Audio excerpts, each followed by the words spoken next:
dari mulai awal kita buat produk itu sebenarnya udah harus dipikirin. Blibli tanpa tipu-tipu. Sebagai kaum wanita, seringkali malu-malu, kadang nggak pede mengutarakan pendapat kita. Kita bukan monitor tentang aktivitasnya aja, tapi kita monitor bisnis metriknya.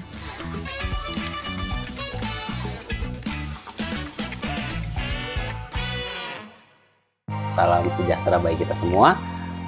Cinta Dinda ibarat perangko yang menuntun pulang kemanapun abang pergi. Saya Wisnu Nugroho, pujaga galau yang sehari-hari menjabat sebagai managing editor dari Info Komputer, media di bawah Grid Network Kompas Gramedia Group.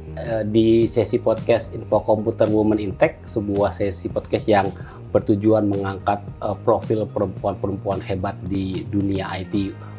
Kisah-kisah mereka dapat menginspirasi perempuan di luar sana agar aktif dan berkarir di dunia IT. Nah, untuk kesempatan kali ini kita mengundang Mbak Ines Purnomo. Dia adalah VP of Engineering dari Blibli. Mbak Ines, terima kasih atas kesediaannya untuk bergabung di sesi podcast Women in Tech Info Komputer. Lagi sibuk Mbak sekarang, Mbak? Sibuk dong, selalu. Sibuk apa yang saat ini menyita hari-hari Mbak Ines? Jadi sekarang ini kami punya banyak inisiatif ya di dalam Blibli dan saya memimpin tim fraud salah satunya, dan tagline kami adalah Blibli tanpa tipu-tipu. Ya, jadi itu tagline 2024 kami 2023-2024 dan kami mau memastikan semua perjalanan oleh customer itu adalah fraud free. Ya, jadi sekarang kita lagi banyak inisiatif. Mungkin kita mulai dulu dengan tadi mungkin sudah sedikit Mbak Ines sudah sedikit memperkenalkan diri dan juga mungkin lingkup kerjanya. Tapi VP of Engineering kalau nggak salah itunya dalam jabatan resminya ya di Blibli saat ini ya. Betul. Kira-kira apa Mbak yang Mbak kerjakan keseharian tadi terkait fraud dan itu ya tadi ya? Ya. Jadi saya ada beberapa tim yang saya memang pimpin di perusahaan ini dan salah satu atau tanggung jawab terbesar saya adalah yaitu making sure that the team has a vision, technology vision, yaitu mereka bisa tahu caranya bagaimana bisa deliver product atau beautiful software that is reused many times, build it once, use many, and we deliver it fast. Yes, and on top of it, don't just deliver, tapi mengerti apa artinya buat bisnis, apa artinya buat perusahaan ini, dan apa artinya buat customer. Yes, jadi technology vision is very very important, so that the team knows where to go, how to take innovation. Terus yang kedua, salah satunya itu saya juga need to make sure kalau misalkan timnya ini udah seimbang, ya. Jadi ada culture yang seimbang, ada juga not the ingredients komposisi. Thank you. The right composition. Tim-timnya itu juga seimbang, so that we can deliver the product. Lalu kalau secara spesifik tadi di area fraud, di daerah security gitu, itu emang menjadi sebuah tujuan dari atau sebuah goal atau sebuah visi besar dari Blibli ya untuk menciptakan pengalaman ke end user yang aman gitu ya. Yes, memang sekarang fokusnya kita itu di tahun ini adalah untuk making sure our fraud detection is actually have a good balance. Good balance artinya apa? It's good for business and can help with the risk appetite. Yaitu kalau bisnisnya mau take more risk, yes, we have a system, ya kan, teknologi di mana yang bisa menjaga bisnisnya. But at the same time, kita nggak mau ngeblok semuanya sampai customer mau belanja pun juga kesusahan, ya kan. Waduh, mau add to cart di blok, mau pay di blok gitu kan. Nah, that balance is very very important. Untuk itu kita pun juga banyak trial and error karena ya again customer behavior changes, so we need to make sure that we implement teknologi di mana yang bisa very flexible and highly configurable. that's the main focus this year. Itu adalah the solution that we provide itu bisa very adaptable to the business needs, and at the same time kalau customer complain, we can learn from that experience and retrain our model to make sure that we give the best customer experience. Jadi mencari keseimbangan antara security atau keamanan dengan convenience dari end user, dari user gitu, dari konsumen gitu ya. Tadi udah cerita tanggung jawabnya kayak besar di Blibli dan kayak keren banget gitu. Tapi mungkin untuk mendapat tanggung jawab sebesar itu di Blibli mungkin karena pengalaman panjang Mbak di dunia IT gitu. Bisa ceritain nggak sih Mbak garis besarnya kuliah di mana, terus menjadi apa aja? Jadi ya kira-kira perjalanan karir Mbak nggak sampai akhirnya mendapat kepercayaan sebesar itu di Blibli. Iya. S1 waktu sarjana saya sekolahnya di Purdue University di Indiana, majornya computer science. Terus setelah itu saya mulai bekerja di perusahaan medical devices. Ya, jadi saya program firmware itu yang untuk baterai. Orang-orang bilangnya di sini baterai, ya kan? Itu untuk monitor your heartbeat and make sure to give therapy when the heart is not functioning. Setelah itu saya sempat S2 dulu. Nah, S2 di University of Minnesota for Master of Software Engineering. Jadi saya merasa sebagai engineer, saya punya nih pengetahuan untuk membuat produk untuk coding, tapi saya nggak tahu apa ya yang membuat sebuah code itu bagus. Nah, itu di situ waktu saya master itu yang saya pelajarin, how to build a good software. Setelah itu saya kembali ke Boston Scientific namanya untuk bikin produk monitoring, patient monitoring, and that was FDA regulated. Jadi saya belajar tentang HIPAA, patient data security. Banyak standar di sana itu ya, betul. And gimana traceability, kalau ada requirement, gimana di coding, gimana di testing, itu semua kita harus presentasikan ke pemerintah dan datanya harus lengkap. Nah, setelah itu saya dari Boston Scientific, saya pivot ke Amazon. Nah, mulai deh masuk ke e-commerce. Di e-commerce saya belajar banyak hal juga di Amazon. Salah satunya yaitu risk taking gitu ya, and customer focus. And I think Amazon is very known for customer obsession. And that's when I learned to ask the question, what would customer want in my daily life? Jadi setiap hari itu kalau kita coding ya, sesama peers sama engineer, itu kalau misalnya kita lagi stuck, untuk menjawab kita stuck itu ada dilema lah ya. Ada dilema ini kita harus ke sini, ke kiri atau ke kanan ya. The question that we would ask, what would the customer want? Dari situ saya belajar tentang customer focus dan entrepreneurship, and then saya ke Indonesia sempat start iSlim.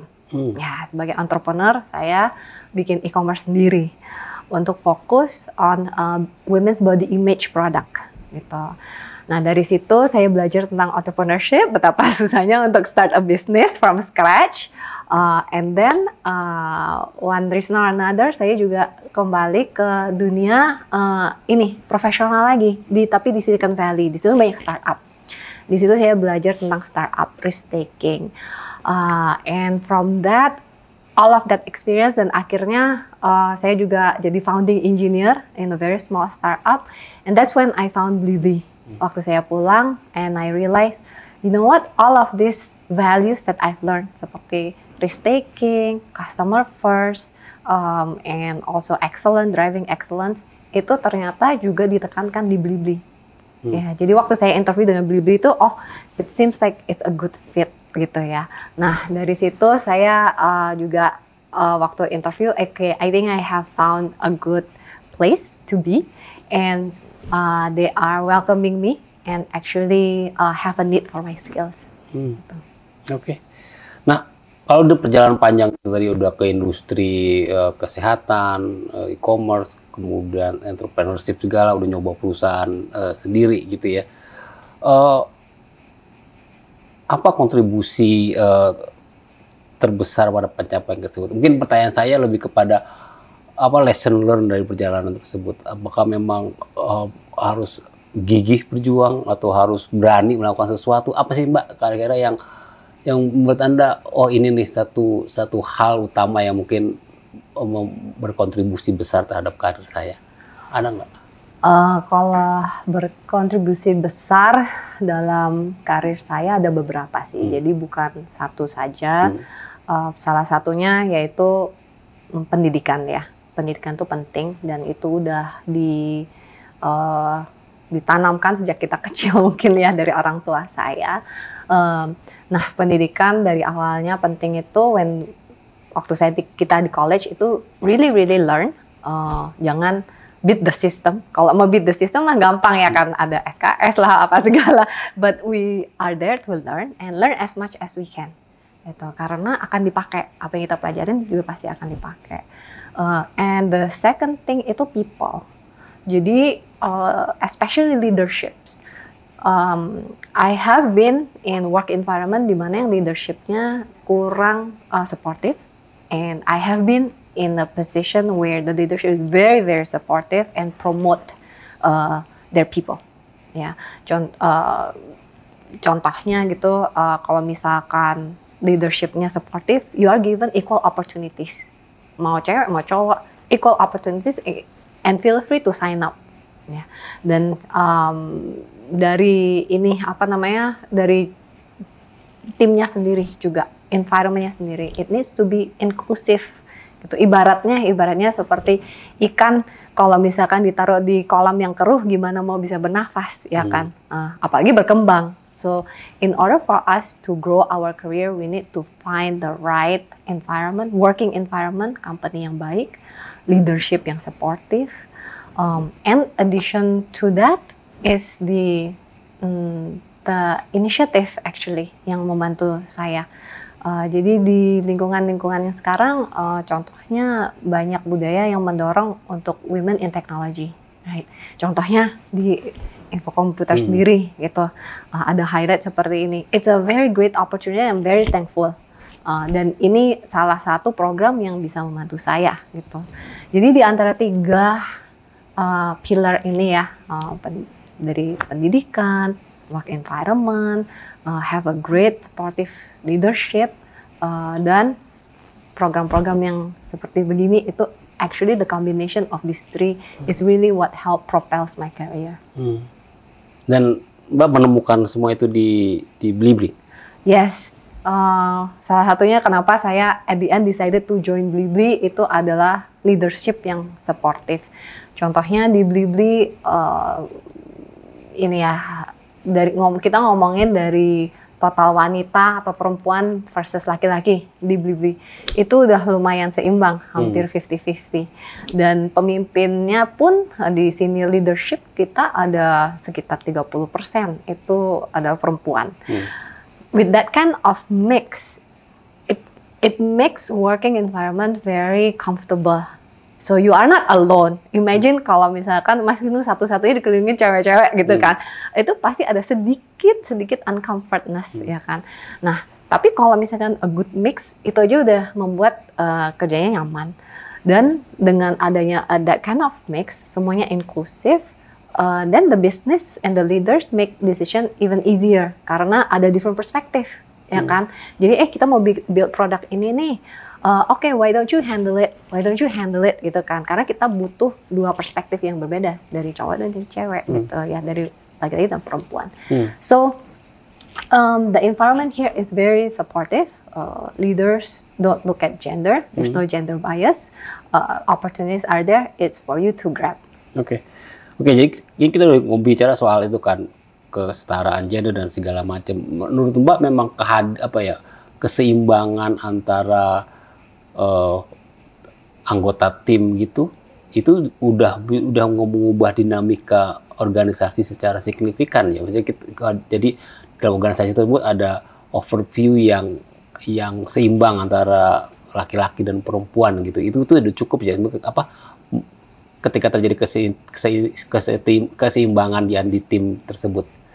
Jadi produk-produk yang lahir pun akhirnya juga bisa lebih seimbang kan gitu. Yes, produk-produknya pun juga lebih relevan ya. Saya kira contohnya ini di Blibli ada produk yang 2 jam sampai gitu. Nah, atau subscription itu banyak dipakai oleh ibu-ibu karena kadang udah pulang kerja, kelupaan telur, beli telur gitu kan. Waduh, buru-buru, ya udah harus ini apa namanya cepat-cepat pilih yang 2 jam sampai. Besok aja lagi. Iya, besok aja nggak usah makan telur gitu hari ini gitu kan. Atau mau beli sesuatu yaitu obat gitu ya. Cari yang 2 jam sampai, dan di Blibli pun masih gratis gitu. Jadi makanya ya udah 2 jam cepetan sampai gitu kan. Tapi produk-produk itu, pilihan-pilihan itu, fitur itu nggak akan bisa lahir tanpa ada perspektif dari cowok dan cewek gitu ya, perempuan dan wanita dan laki-laki. Bagusnya ada keseimbangan ini itu jangan hanya di level maksudnya yang junior saja, tapi itu perlu sampai ke decision makers. Ya, karena decision makers are the one who decides, right? What goes in and what goes out of the product, of the technology. So yang akan ujungnya goes to life, we need women decision makers. Oke. Berarti seimbang di semua level organisasi gitu ya? Betul. Makanya di Blibli pun juga adanya 30% di senior leadership. It does shape the product in a slightly different way, that it's more balanced. Oke. Pertanyaan saya berikutnya lebih kepada sebagai software engineer sih, skill set tuh. Apa sih, mungkin dari hard skills dulu deh. Sekarang coding tuh kan bahasa pemrograman kayaknya banyak ganti-ganti, banyak yang baru gitu. Kadang-kadang udah jago di Java, ada Ruby, ada segala macam. Menurut Mbak,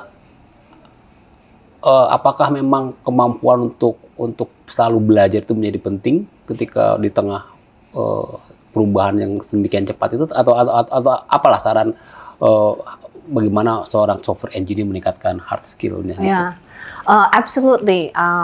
Curiosity and wanting to learn is number one ya in software engineer, karena selalu berubah gitu, dan bahkan di banyak field juga kayak sepertinya dokter gitu kan, namanya penyakit juga banyak yang baru. Same thing di software, karena we're going through a revolutionary, so it's very important to keep up, to keep learning, to be curious, be obsessed with it. But if we're talking about software engineering, we also have to think it in the question of what, why, and how. To build a product, that's what you need, right? You need to answer why we're building this product, what product are we building, and how we're building it. A good software engineers know exactly how. Yeah, give very detailed explanation of how building things, and you need to be able to give different solutions. So not only you need to learn kayak Java, different languages, but you need to understand architecture, architecture design. Where are solutions that are out there? What are the queuing systems that are there, cache system, and how it all become a good solution. But to be a great engineer, you cannot just stop at the how. You need to understand the what and the why. Yeah. What product are we building and how does it impact the rest of the organization? Jadi kalau misalkan udah dirilis, how will the ops use it? How will the ops are impacted, right? Customer, how will they use it? And the last question that we need to understand is why are we building this product? How it will affect the customer, how it will affect the business. Because if you understand all these 3 questions, when you are coding and you have a dilemma, you can make a better decision. Ya, UI-nya, button-nya lebih baik di sini daripada di page ini. Itu. All of this, you need to have one more ingredient, is communication. How can you communicate your idea, your abstract and technical ideas into something simple and understand by many people? Oke. Menarik tuh ya. Jadi software engineer bukan orang yang berkutat di balik layar, cuman coding doang gitu. Dia juga harus memiliki kemampuan untuk berkomunikasi dengan bisnis yang lain, dengan tim yang lain gitu ya, supaya apa yang dia tuangkan di coding itu sebenarnya dapat terdeliver juga pesannya ke tim selainnya. Yes, I agree. Yeah, basically we are a translator between the computer and human. Okay. Ya. pakar bahasa mesin. Ya. Oke, sekarang mungkin ke pribadi. Kalau lihat pengalaman berarti di Bibli udah berapa tahun kira-kira? Sudah sejak tahun 2022. 2022 berarti udah hampir 2 tahunan gitu. Ada nggak sih pengalaman paling menarik yang nggak terlupakan gitu? Suatu yang buat ya kalau inget-inget jadi ya senyum sendiri gitu. Ada nggak Mbak? Mungkin nggak sampai senyum sendiri. But I remember waktu pertama kali ya saya join itu ini memang we had a bridge, meaning a fraud lah, bukan a bridge. So a fraud attempt di mana sampai semuanya kalang kabut gitu ya istilahnya. This fraud person is really really smart. Jadi orang Indonesia ini sangat amat kreatif dalam meleverage promosi kita. Very very creative. And one of the interesting thing is, we didn't have a good process ya untuk menangani ini, dan as a whole in general dari awal we are good at responding. Jadi kalau misalnya ada insiden, ada fraud attempt, we are good at responding, making sure customer is fine, making sure that our system is fine, making sure that our vendors are fine, and we have the short-term fix for that and long-term. However, we didn't have a full view. Dari mulai awal kita buat produk itu sebenarnya udah harus dipikirin what are the potential fraud attempts. So looking at that, I actually took the initiative and created a process to make sure that it is embedded in the full software development cycle. Jadi waktu kita bikin produk dari awal, from product development, I work with the PM, with the engineers, with architects, with our governance and security team, and also risk management team, ops team. So I had to gather so many people and convince them that we actually need this process and making it part of their daily activities. So that one was very interesting because I have to convince so many organizations. And in a company this big, Blibli is a pretty big company now, surprisingly, everybody was very much on board. So I find not many resistance, and everybody is very much understanding the need, and everybody's on board and very supportive. Again, it's back to my supportive environment. Working environment is very important. This is how change can happen. If you have a good working environment where people are open to ideas, regardless of who deliver it, as long as it's going towards good goal and good business. Jadi itu perubahan posisi itu telah dilakukan dan sekarang udah aktif. Yes, udah aktif. Okay. Yes. Dan udah langsung berdasarkan ada matriks yang atau ada parameter-parameter yang dapat mengukur dan terjadi peningkatan layanan di Blibli gitu ya. Jadi kita juga lebih confident dalam releasing the product karena we have monitoring, we have alerting, not only in our system but also in our transactions. Yes, jadi data-data yang untuk fraud itu kita sebetulnya monitor juga. Berarti sekarang udah kira-kira lebih pede lah ya kalau ada fraud itu. Tapi kalau konsumen di luar sana lebih pinter, udah siap juga nih ya. Udah siap. Udah siap. Yes, karena kita bukan monitor tentang aktivitasnya aja, tapi kita monitor bisnis metriknya. Yes. Sip. Ini mungkin pertanyaan terakhir nih ya, karena emang dari sini kita akan coba karena acara bincang-bincang ini kan untuk menginspirasi kaum perempuan luar sana untuk aktif berpartisipasi di dunia IT gitu. Ada nggak Mbak message yang Mbak bisa deliver ke teman-teman di perempuan luar sana gitu, baik yang saat ini lagi meniti karir di dunia IT maupun mereka yang mungkin belum terpikir untuk ke dunia IT, apa sih yang bisa Mbak berikan kepada mereka gitu? Jadi wejangan gitu ya. Kira-kira wejangan lah. First of all is take risk.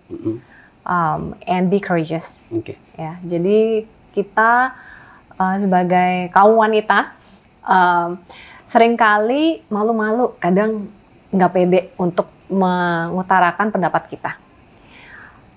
We need to change that. We are capable, we are equally smart. It's all about our cognitive abilities, and we are equipped to do that. So take risk, take calculated risk, and also be courageous to deliver your idea, propose your idea, and implement it and execute it well. So that's my number one message. Secondly is be passionate with what you do. Whatever you do, be obsessed with it. As if like you're in high school and you just fallen in love. So make sure that you find out everything about your work, what around your work as well. What is the impact, how it affects the company, and make sure you keep learning about your work and technology. Last but not least, it is to focus on your strength and bring emotion to product. Our users are still emotional being.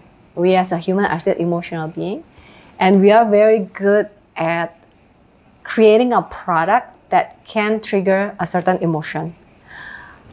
For example, gaming, right? It's very addictive.